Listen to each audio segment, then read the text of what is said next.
"It really wasn't your fault, you know," they crouched down and they'd say, as she slurred something about nothing, as I felt I was in the way.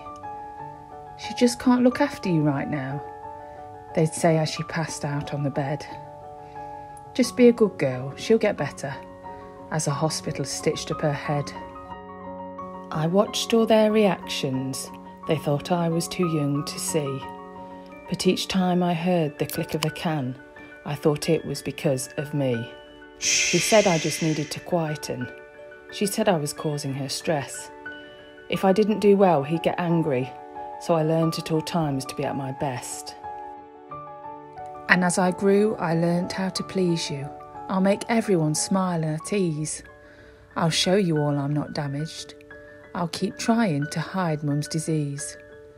And I'll cry when nobody's watching. I'll smile through gritted teeth if I'm sad. I'll learn to turn the blame internally so that you never have to feel bad. And years later, it'll get so exhausting as I can't even work out who I am, as I've shaped myself to fit around your needs, even though you don't really give a damn. So I decide to delve deep into my trauma. It hurts my heart to see her little face. That little girl so innocent and tiny, made to feel like such a disgrace.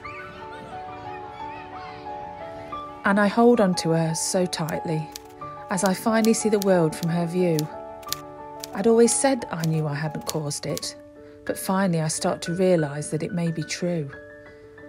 At first she tried to tell me Mum is poorly. She'll look after her, she'll be fine. She'll hide it from the teachers and she'll tip away the wine. But then I start to realise these were the techniques to get her through. She had to believe Mum could care for her. With no one else there, what would she do? She'd give up on hope and a future if her caregiver wasn't safe.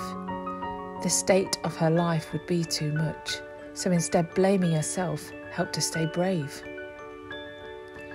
The problem with feeling to blame as an adult is the more you please them, you surrender yourself. It's lonely, confusing and exhausting. You forget who you are and it impacts your health. So as I feel for this girl as I do my daughter, I looked her straight in the eye. I told her the truth for the first time and we both sat down and we cried.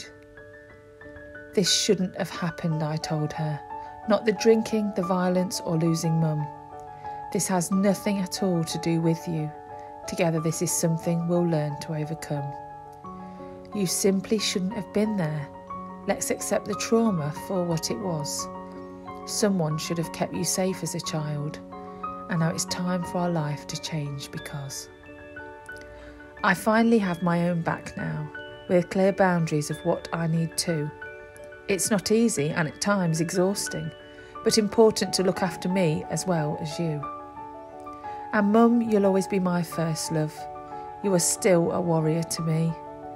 I'll be your legacy for always and ensure the trauma doesn't travel, it ends with me.